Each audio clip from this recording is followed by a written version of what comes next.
Alrighty, so for the first time in 3 weeks, I am back in terms of doing preview of a match week as we are now into match week number 11. And I know for the league website it says match week number 12, but I'm just going to say this is match week number 11 because I'm not going to count that game between Inter Miami versus RSL as match week number 1, like the league basically put, because pretty much every single team did not play in that match between Inter Miami and RSL. And also, just a reminder that Apple TV seems to be very generous this week because all these games is going to be free to watch. So you don't even need to have MLS Season Pass this week to watch all of these games. All of them are free to watch. And this is the second time that this, of course, has happened. And we'll see whether or not if it's going to continue. And not to mention, it seems like the MLS Season Pass have now dropped price to a point where I think it's now down to $69.99 if you decided to subscribe to it. And I know obviously there's been a lot of debate in terms of the subscription number for Apple TV, but if you're kind of like a nerd like me with MLS, I would definitely highly recommend basically subscribing. And not to mention, if you want to watch your team play, I mean that's kind of the only way to do so through Apple TV. But that being said, let us take a look at these 14 games action that we're going to get. And just like what we have been for the past couple of weeks, there's been a lot of games that's going to be happening on Saturday. There's going to be 12 of them happening on Saturday. One point, there's going to be 10 games that's going to be happening at the same time, so that should be fun. And then there's going to be 2 games that's going to be happening on Sunday. And we start off with the first game between Atlanta United versus Minnesota. And my goodness, it's been a while since I've seen these two expansion pro team face off against each other. In fact, the last time both of these teams face off against each other was in a U.S. Open Cup final in 2019. Now, in terms of the record for Atlanta, 3-3-3, while Minnesota is 5-2-2, and this is of course the first of 7 games that's going to starting at 7:30 p.m. Eastern, 4:30 p.m. Pacific. Now, in terms of the all-time meeting, yeah, so far Atlanta has had the upper edge, 3-0-1 over Minnesota, and this does not count the U.S. Open Cup final. If you count the U.S. Open Cup final, they're 4-0-1 over Minnesota. And the last 5 head-to-head matchup, or should I say the last 4 head-to-head matchup, because, if you don't include the U.S. Open Cup final where Atlanta was able to win 2-1 against Minnesota, it was a 3-0 win that Atlanta had against Minnesota before Atlanta won 1-0 on the road against Minnesota. But then Minnesota got their own knee win against Atlanta United on the road with a 3-2 win. And that was kind of impressive because that's fresh off of the first ever meeting between both of these teams. And that, of course, is the Snow Classico between both of these teams in Minnesota. The first ever home game in Minnesota United history. And it did not end up well. I mean, they lost 6-1 in that game. So, yeah, this should be interesting. And, Atlanta, obviously, they have been kind of struggling in these last couple of games. Even at home, they haven't been looking at their best. Whereas for Minnesota, it seems like they have been like what they were last season, which is a team that always are very dangerous on the road. And it's not a big surprise because again, the way that they're setting up under Eric Ramsey is kind of reminds me a little bit of Adrian Heath, a team that likes to be better, not having the ball and let the other team dominate, and that's kind of what Atlanta United is all about when they're playing at home. So in some way, this maybe could play into Minnesota's hand. Though that being said, again, they don't have a really good record against Atlanta, and we'll see whether that, of course, will change in this game.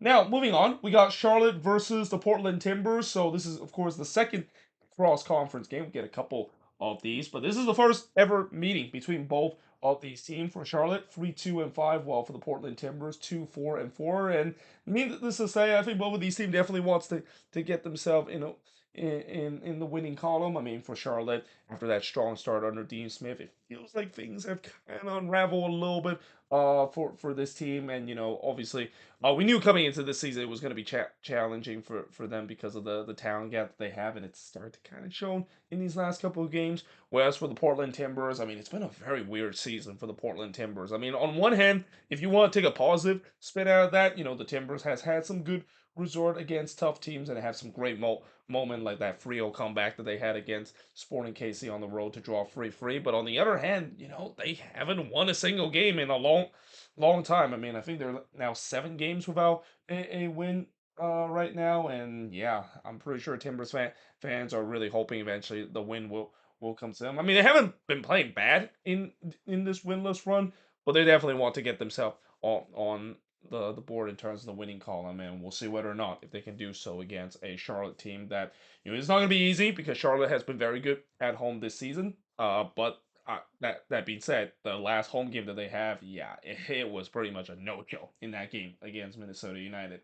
Now, moving on, we got DC versus the Philadelphia Union. So, yeah, this is kind of the annual game for DC fans that they're definitely not looking forward to because they know that whenever they play against the Philadelphia Union, yeah, it's not going to be a fun time for DC United fans. But in terms of record, 3-4-3, whereas for the Union, 3-4-2, and in terms of the all-time meeting, 28-11 in favor of the Philadelphia Union. And I mentioned why exactly DC fans does not like to play against the Union.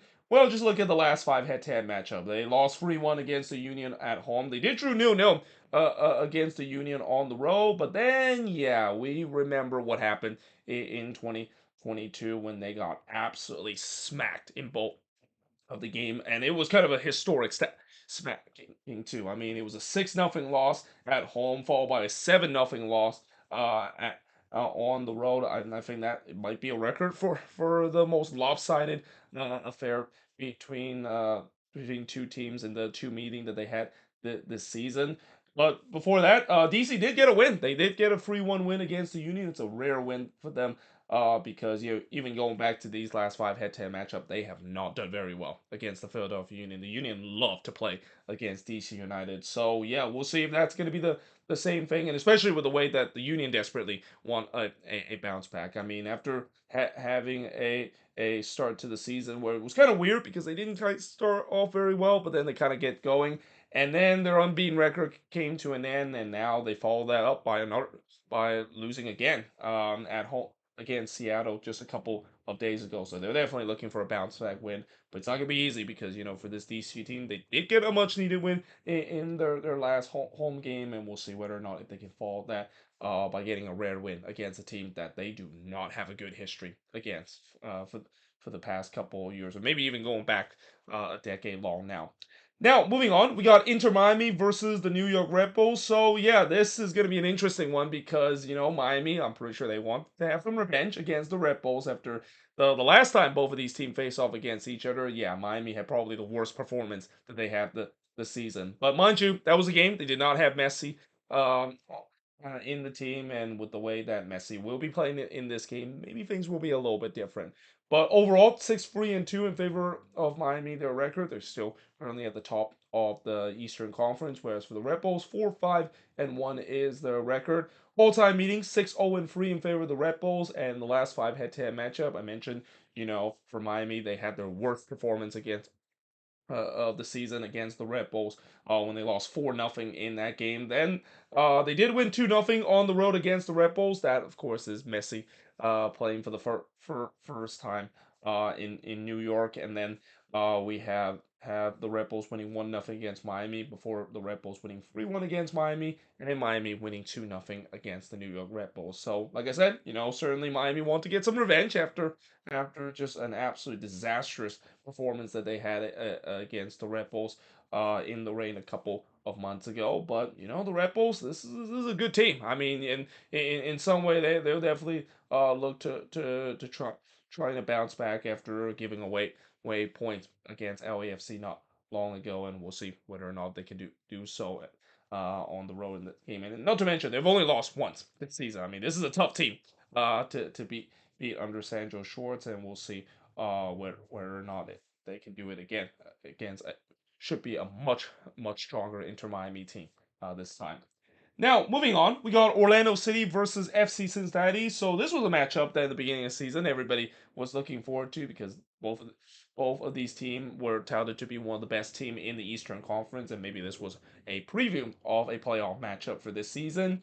Yeah, I don't think that's kind of the case because while one team, of course, have still got themselves near the top of the standing despite not playing relatively well, one team is just getting off to a really slow start, and that team is Orlando City. They're 2-4-3, whereas for Cincinnati, as I mentioned, they haven't been playing very well, but somehow they still found themselves second in the standings with 5-2 and 3 record. Now, in terms of the all-time meeting, 4-3-2 in favor of Orlando City, and the last 5 head-to-head matchup, Orlando did win 1-0 against Cincinnati, and that ended the streak for Cincinnati in terms of their unbeaten home record last season. Orlando was the first team to beat FC Cincinnati at TQL Stadium last year. Then it was a 0-0 draw between both of these teams. A 1-0 home win for Cincinnati before a 2-1 road win for Cincinnati over Orlando, and then a 1-0 road win for Orlando City over FC Cincinnati. And judging by the fact that these last 5 head-to-head matchup has been relatively low score, and not to mention with the way that both of these teams has been struggling to score goals this season, yeah, I would not be surprised. This could be a low scoring kind of matchup. And if you're a person that, enjoys seeing goals and high scoring affair, I would say this might not be the match for you to watch. But then again, this is MLS, and we have seen crazy things as happen, and that watch how this game is going to end 4-3, and everybody would be like, huh? I thought this was supposed to be a low scoring affair. I thought both of these teams are struggling to score goals. How in the world did this game end at 4-3?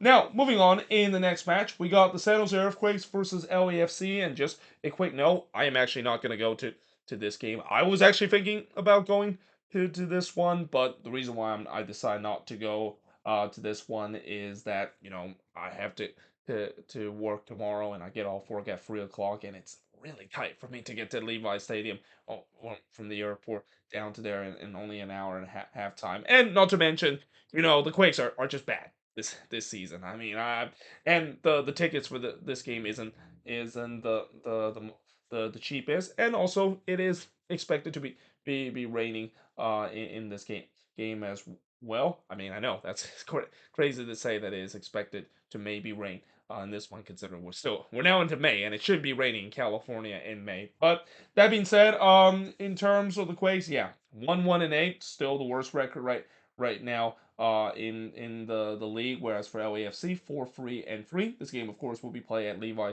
Stadium, and in terms of the all-time meeting, 9-1-6 in favor of LAFC. Last 5 head-to-head matchup, it was a 1-1 draw between both of these teams for a 2-1 road win for LAFC over the Quakes, or actually a 2-1 home win, that is, over the Quakes. The last time both of these teams play at Levi Stadium, which is the first time that both of these teams play at the Niners' home stadium. The Quakes did win 2-1 against LAFC, and that was an impressive win because LAFC was unbeaten up to that point, and they were the first team to hand LAFC a loss last season. And then it was another 2-1 win for the Quakes over LAFC before LAFC had won 3-2 against the Quakes. I remember when this is a matchup in the early days where LAFC just absolutely destroyed the Quakes week in and week out in the head-to-head meeting. Not so much recently. I think the Quakes have been much more competitive over LAFC, though, again, in this matchup, I don't know if that's going to be the case. I mean, the one thing I am hoping coming out of this matchup, because of the way that this is going to be at Levi Stadium, and, expect there probably going to be like a big crowd in this one, probably 30 or 40,000 that's going to be showing up for this game, and, hopefully that the Quakes can feed that energy off in this one and get a big win. Who knows? We'll see whether or not if they can pull off another win in this one. And again, I think this is a team that, with how bad the start of the season has been, and if they want to get themselves back on track, they need a big win to kickstart. And this would definitely be one of them, but it's not going to be easy. Consider LAFC. They've been kind of a little bit up and down lately. They had some good periods, but before, after that 5-0 win against Nashville, it feels like maybe they kind of turn a corner, and they have got some wins there, but they also got a couple a draw there. They're almost there in terms of almost getting themselves back to the elite level that we know LAFC can definitely get this season. Now, moving on, we got Toronto versus FC Dallas. So for Toronto, 5-1-4, while for Dallas is 2-2-5. And this is a story between both teams that one team definitely overachieved in terms of the expectation, and the other has definitely underachieved in a big way. Now, in terms of the all-time meeting, despite that, Dallas actually have had a pretty good ownage over Toronto. 11-6-2 is their record over Toronto. And in the last 5 head-to-head meetings, it was a 1-1 draw between both of these teams before Dallas winning 3-0 against Toronto. Then it was a 1-0 road win for Dallas over Toronto before a 3-1 home win for Dallas over Toronto. And then in one of the two only meeting that Toronto beat FC Dallas, it happened here with TFC getting a 1-0 win over Dallas. Now, keep in mind, Dallas did get a big win last week in the Texas Derby, getting a 2-0 win against the Houston Dynamo, and hopefully, certainly for Dallas and for Nico Estevez, that maybe will be a statement win to kind of kick off the season. I mean, I mentioned with the Quakes how they need a bit of a statement win, and also going back to this game as well. One more note: Hernan Lopez is going to make his debut for the Quakes. Originally he wasn't supposed to make his debut. They were going to give a grand halftime kind of introduction. No, there's no halftime introduction anymore. He is going to be playing in this one, so that's going to be interesting to see how he's going to do in his debut against LAFC. But going back to this game again, no, I talked about how the Quakes need a big statement win against LAFC to kick start their season. Maybe that statement win against Houston will be away because that was probably the best game that Dallas had played throughout the season. But it's not going to be easy because again, this Toronto team, it seems like just as we thought that maybe the magic has started to run out a couple of weeks ago, all of a sudden TFC has been getting a couple of win strings together, and it seems like John Herman, his willpower power of pulling off miracle resort and continue to get this team near the playoff standing. And again, I know he's not going to win Coach of the Year award, but he should definitely be considered candidate to do so if he can guide this TFC team to the playoffs. I mean, nobody expected this team to do anything. If they made it to the playoffs, it would be just a massive achievement and probably one of the biggest surprise we have ever seen in league history. But now moving on in the next match, we're gonna have the Chicago Fire versus the New England Revolution. So you could say that this is kind of the sad derby, or also known as the desperation derby of the week. I mean, both of these teams are definitely not having the season that they've been hope to start. With Chicago sitting with a 2-4-4 record, while New England 1-1-7, sitting at the bottom of the Eastern Conference. But in terms of the all-time meeting, and also this is the first of three games that's going to kick off at 8:30 p.m. Eastern, 5:30 p.m. Pacific. But in terms of the all-time meeting, oh god, I actually didn't write what the all-time meeting is. So let me just check right here because I have it on my computer right now. So let me take a look here. So the all-time meeting is 34, 22, and 32 in favor of the Chicago Fire. And the last five head-to-head matchup, it was a 1-1 draw between both of these teams, a 2-2 draw between both of these teams, a 3-3 draw between both of these teams. So if the result continues, that means this might end up to be a 0-0 draw. And that's the pattern. But then it was a 1-1 draw between both of these teams, and then a 0-0 draw between both of these teams. So there's been a lot of draws in this match. I mean, a lot of draws is an understatement. The last five head-to-head meeting has ended up in a draw, and I don't think a draw would really satisfy either of these teams. I mean, again, I talk about Dallas and the Quakes need a statement win to kick off the season. This is definitely one of those one for both of these teams. They need to have a statement win to kick off the season and get themselves back on track, and we'll see whether or not if we're gonna get it in this matchup. Even though, as I mentioned, there's been a lot of draws between both of these teams.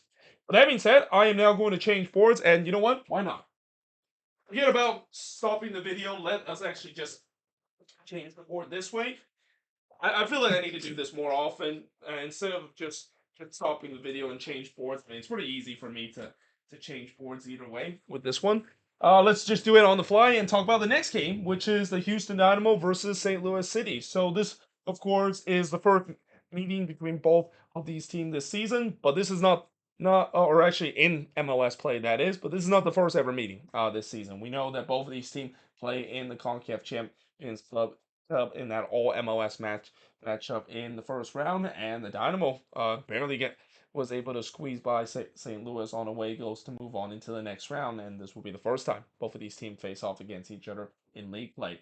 Now for Houston, 4-1-4, whereas for St. Louis, they're pretty much the draw kings of MLS. 2-6-1 is their record, and in the last two head-to-head matchup, and this does not include the two leg affair that both of these teams play in the CONCACAF Champions Cup in the first round earlier this season.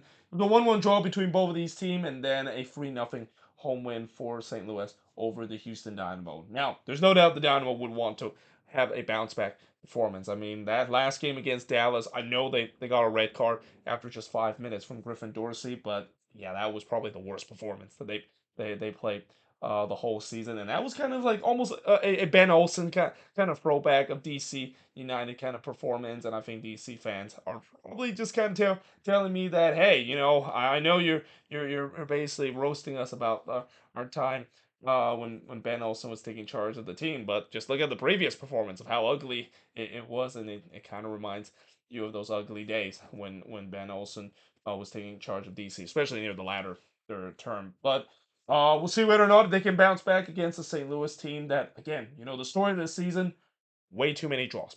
Just way too many draws that they have had this year. They need to find a way to start getting wins, and that we'll see whether they can maybe end up be like what Nashville was a couple of seasons when they had like they almost broke the record for the most draw in a season, and it feels like they're kind of on their way. I mean, at the rate that St. Louis is going right now, they could definitely break the record for the most draw in MLS history, and I don't think that's a title that St. Louis fans would like to see happen. I mean, they do get the title of being the first expansion team to finish first. I don't think in their second season they have in mind that they'll achieve another historic moment, getting the most draw in a season. But yeah, they need to get wins, and we'll see whether they can do so, especially on the road against a Dynamo team that have been pretty good this season at home, as it is the case throughout their last couple of years.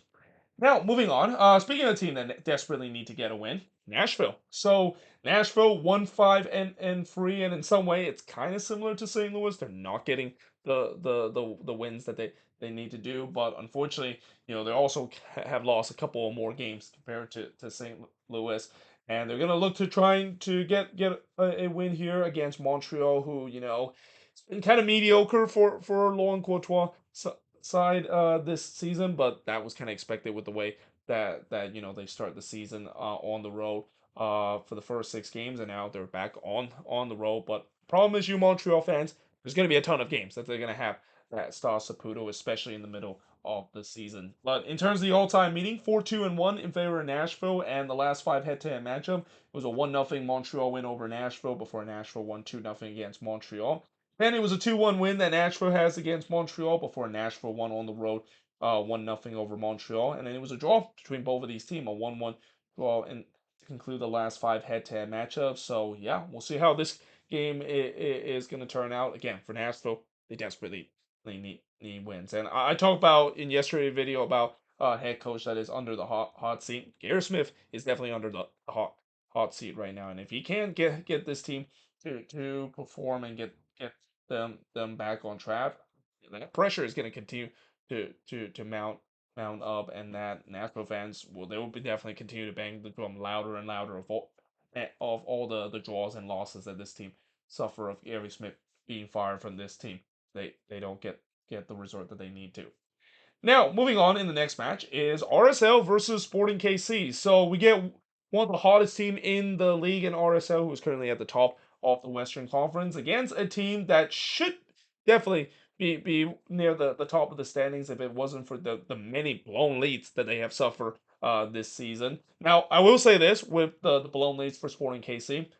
They haven't had a lot of those on the road. In fact, most of their blown leads this season has been at home. So in some way, if you're a Sporting KC fans, I mean, it's kind of relieved the fact that you're playing on the road, because that all those blown leads that they have suffered this season has been mostly at home, and it hasn't been on the road. And they actually have done okay on the road, though. I say that, and they lost the last game against Minnesota. But this is the only game that starts at 9:30 p.m. Eastern, 6:30 p.m. Pacific. And in terms of the all-time meeting, 17, 11, and 16 in favor of RSL. In the last 5 head-to-head meeting, it's been kind of mixed result. Sporting KC winning 3-2 on the road against RSL before it was a 2-2 draw between both of these teams.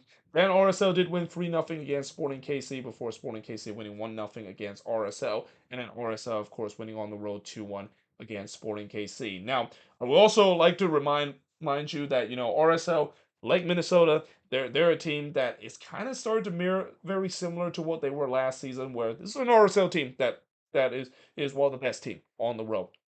At home though, at the Riot and at American First Field, it's been hit and miss. I mean, they haven't been performing very well this season at home. So we'll see whether that maybe kind of continue in this game against the Sporting KC side that Sporting KC fans want to see this team get a win and hopefully maybe at least delay the another statement of them maybe returning home and once again blown leads, because I'm pretty sure if you want to talk about one of the most frustrating team this season, it's got to be Sporting KC with the way that this team should be so much better in terms of their record if it wasn't for just so many of the blown leads that they suffer game in and game out.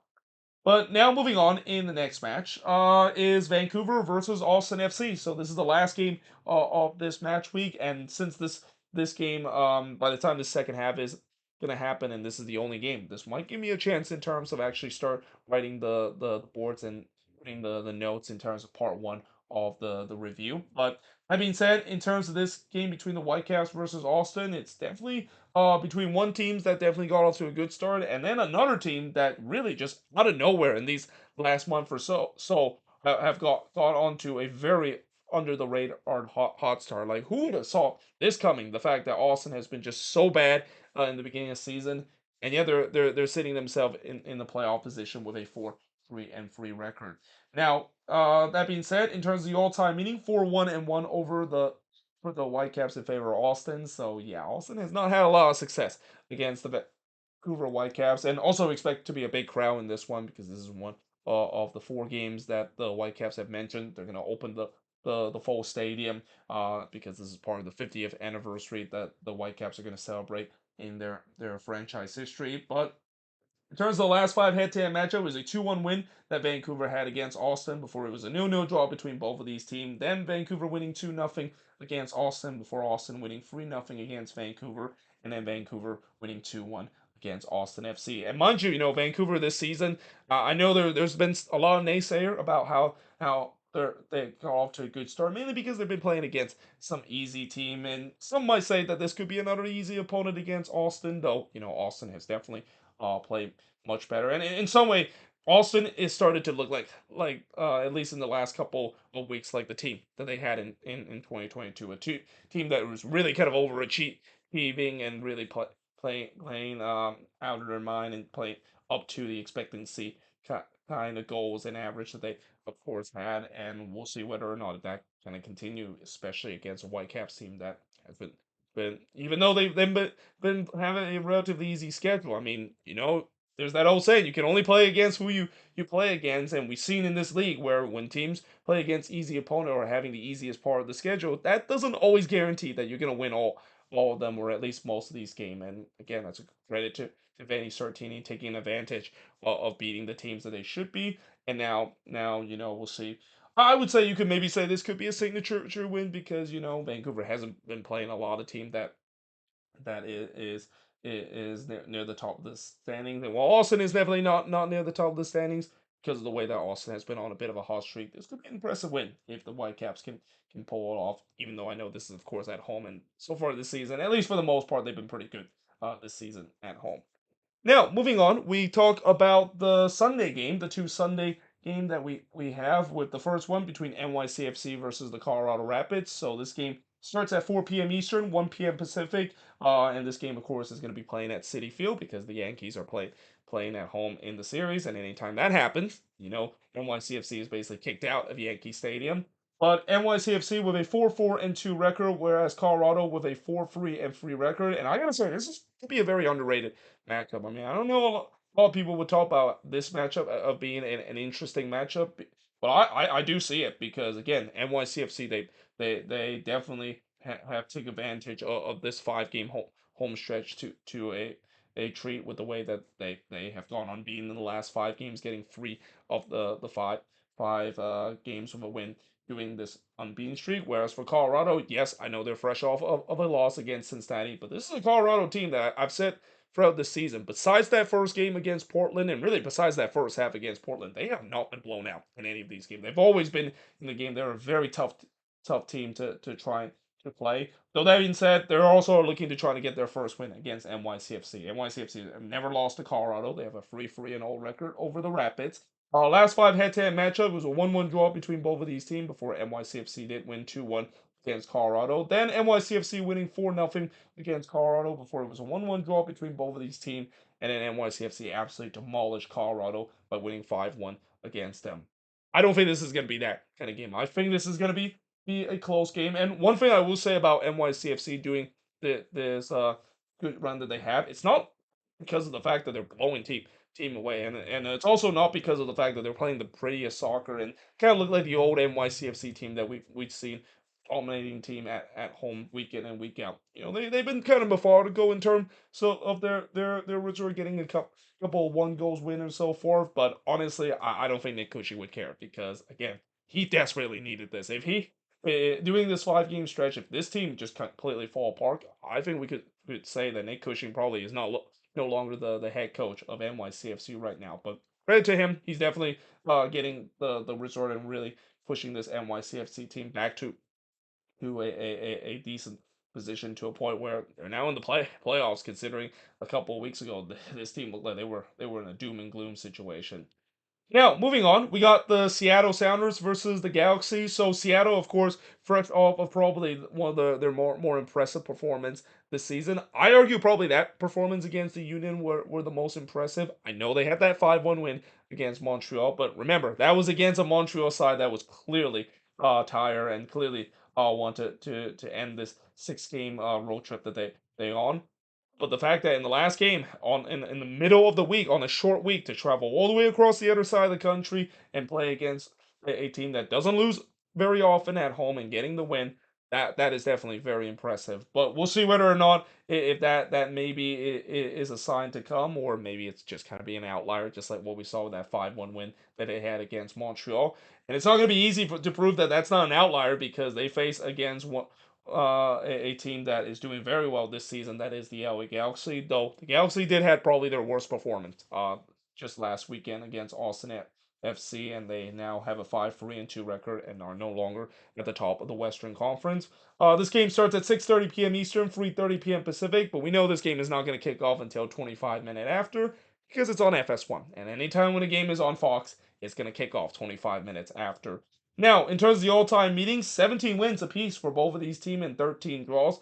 Last 5 head-to-head matchup was a 1-0 win that the Galaxy had against Seattle before Seattle winning 2-1 against the Galaxy. Then Seattle had a 2-1 win on the road against the Galaxy before it was a 3-3 draw between both of these teams, and then Seattle winning 3-2 against the LA Galaxy. The Galaxy has had their problems in terms of facing the Sounders on the road. I don't recall the last time that they actually beat the Sounders at Lumen Field. But that being said, this is probably the weakest Sounders team that the Galaxy have ever faced at Lumen Field. So we'll see whether or not if they can shed that demons. And not to mention, this is probably one of the strongest Galaxy team to face against the Sounders at Lumen Fields. And after that terrible performance that they had against Austin, we'll see whether or not if they can bounce back and against the Sounders team that again, we'll see whether or not if that big win against the Union was just maybe an outlier. And also, not to mention, it's not going to be easy considering,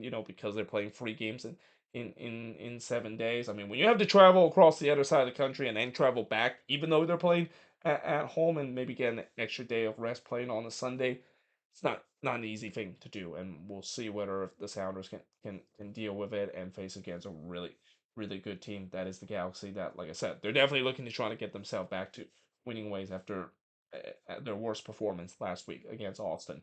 But there you have it. That is pretty much it in terms of looking at all of these games that is going to be happening in match week number 11. As always, let me know in the comments below what do you think of all these games, and let me know in the comments below your prediction for all 14 of these games that's going to be happening in match week number 11. But until then, hope you guys enjoyed this video. If you do, make sure you guys leave a like, smash the subscribe button, and yeah, I of course will see you guys next time.